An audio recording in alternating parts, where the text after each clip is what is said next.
سلام، من آرشم. منم شقایقم. سلام عشق من. این ویدیویی که چند وقت بود اومده بود و پخش شده، ما میخواستیم که همونجوری که گفتیم کامنتاشو بخونیم و ببینیم که شما چی گفتین، انتخاب کنیم ببینیم که کدوم کامنت ها از بقیه بهتر بوده. آماده ای؟ بزن بریم. ما توی اون ویدیو هم توضیح داده بودیم که این ویدیو یه ذره اتفاقی شد. ما اصلا نمیدونستیم که این ویدیو قراره پخش بشه و نمیدونستیم که اینجوری قراره پخش بشه.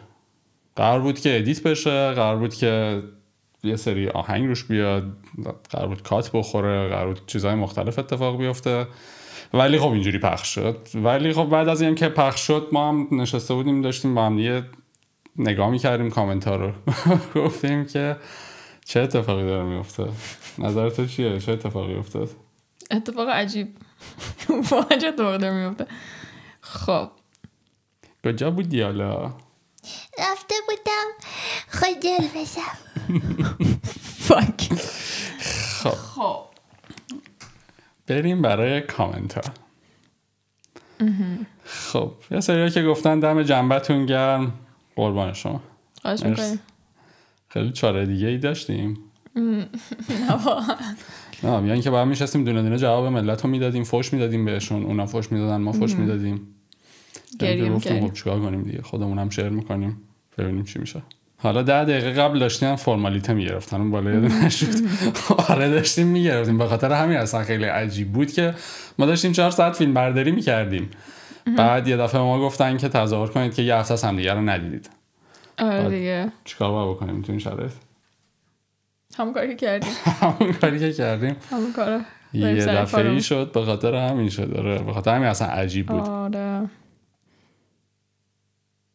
لادن سید علی کیان؟ ما رو هی باشه مقایسه زندگی نیده بودم، اصلا تا نشنیده بودیم، ولی یه 4-5 نفری گفتن.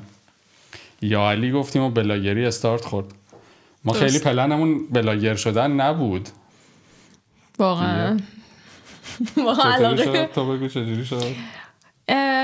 اینطوری شد که ما رو بلاگر کردن. آره استودیومون تصمیم گرفتش که ویدیو ما رو بذاره، بعد یهو دیدیم یه عالمه آدم اومدن دارن بهمون بد و بیرا میگن و اینا. گفتیم ما که داریم فوششو میخوریم دیگه، لااقل یه فازی هم بگیریم بگیم ما بلاگریم. اینطوری شد که بلاگری استارت خورد. حالا نمیدونم بلاگریم نیستیم، فکرم داریم این ویدیو رو ضبط می‌کنیم، بلاگریم دیگه، داریم فازشو حداقل برداشت. خانم کجا میری؟ دارم میرم به مهمونی بخورم، پفک نمکی چاق باشم، چله باشم، اون وقت میام تو منو بخور. خدا وکیلی خلاقانه بود. کودک درونتون رو همیشه همینجوری نگه دارید. آره چشم. الان مسخره هستیم. آره یه ذره مردم بهمون میگن که ما همینجوری یه ذره لوسیم با هم، ولی آره دیگه همین که اسکری کنید راجبش. دیدی خراب کردین، حالا اومدین درستش کنین. ما چی رو خراب کردیم ناموسن؟ خراب کردیم حالا اومدیم درستش کنیم. نه بعد چی رو خواستیم درست کنیم، ما که همون شیر کردیم. مسخره بازی یا لوس بازی نبود، عشق بود.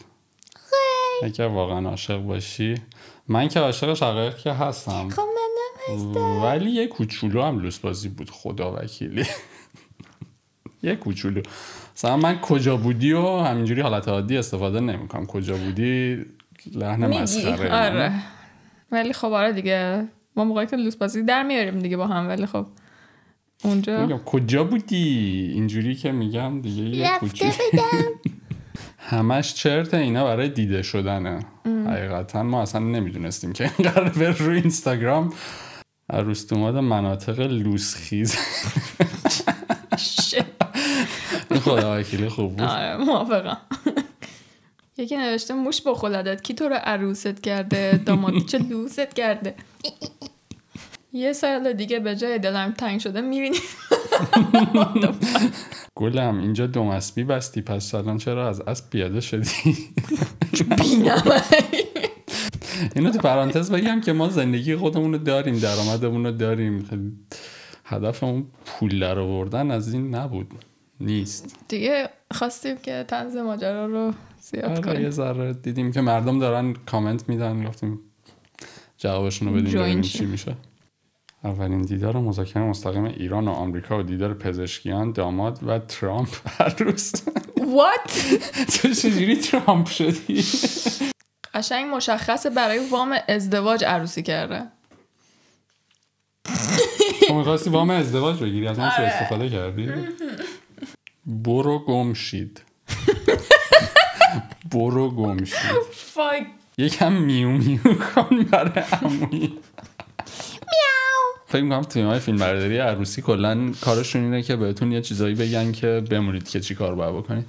یعنی اینجوری کن، اونجوری کن، اینو بگو، اونو بگو. آره. بعد هی مجبورت میکنن حرف بزنی در صورتی که نمیدونی باید چی بگی. دختره از بابونه دستگل خورده آروم شده. What the fuck؟ وقتی از بچه همسایه میخوای حرف بکشی دیشب باباش کجا بوده؟ کجا بودی؟ رفته بودم خوشگل بشم. باباش ولی نمیره خوشگل بشه.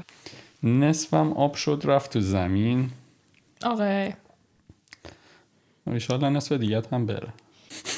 تازه با کلیپ عقد گلزار کنار اومده بودیم. سلام عشق من کجا بودی؟ بعدی دار شد. لالا میکروفون وصل بود بهمون ولی خب قرار بود که باز روش صدا بیاد، خاطر این میکروفون اصلا قبل ترش بهمون وصل بود، داشتن چیزای دیگه هم از همون میگرفتن. برای اینکه خودمو زجر بدم 10 بار پلی کردم. خب ایشالله یه 20 بار دیگه پلی کن. خیلی بیشتر زجر بدی خودت. انبازی قشنگی کردین، زود باشین کادومو بدین. بیا. آرایشگر نبوده که نامادری سیندرلا بوده. کجا بودی؟ رفتم تخمه بگیرم کامنت بخونم. رفته بود سقا خونه دعا کن. حس میکنم عروس تسخیر شده. چرا؟ داداش شب خواب بودی عروس رو عوض کردن. کاش عروس دومان دعوت نبودن. 2 روز دیگه داب سمشمون میاد بیرون با استارت کجا بودی؟ این گیف خیلی قویه. به نظرم تا زوده از مجازی برید. الان زوده، یعنی یه شوهر میزنن زیر بغل شروع میکنن به لگری. من رو زیر بغلت دیگه. خیلی چندش بودید با احترام. احترامت رو دوست داشتم. آل ببرتت. کدوممونو جفتمونو. کجا بودی تو؟ رفته بودم نون بگیرم بعد عروسی بخوریم با هم دیگه. عقب مونده چیزی هستید؟ کجا بودی؟ رفته بودم وام بهزیستی بگیرم به خاطر شیرین عقلی. زیبا بود. آره واقعا خوب بود. ممنون. اگه مسخره بازی هم بود زمین خنک بودن خیلی داریم واقعا. خیلی ممنون، ایشون ما رو خیلی خوب شناخت. آره. ای کاش سر زا رفته بودم اینو نمیدیدم. چی باعث میشه یه نفر اینقدر اذیت بشه که بیاد ویدیو رو ببینه چقدر حالش بد شده، چقدر چیز بوده که حاضر بوده میمرده ولی اینو نمیدیده. جز کامنت های برتر به نظرم یکیش این بود. یه شوهر میزنن زیر بغلش شروع میکنن بلگری. قوی بود واقعا. اولین دیدار مذاکره مستقیم ایران و آمریکا و دیدار پزشکیان و ترامپ خیلی مناسبتی هم بود. خیلی خلاقانه بود. آره واقعا. آره. یه کامنت دیگه هم که خیلی بامزه بود اینه. وقتی از بچه همسایه میخوای حرف بکشی دیشب باباش کجا بوده. آره اینم جالب بود. واقعا خوب بود. عروس دوماد مناطق لوسخیز. بابا خیلی ممنون بابت کامنت های قشنگتون. این کامنت هایی که انتخاب کردیم از ما خنده دارترین کامنت ها بودن. حالا به ما بگید که به نظر شما خنده دارترین و خلاقانه ترین ها کدوم ها بودن. و اینکه ممنون که ویدیو ما رو نگاه کردین. ممنون. تا دیدار بعد. خدافظ.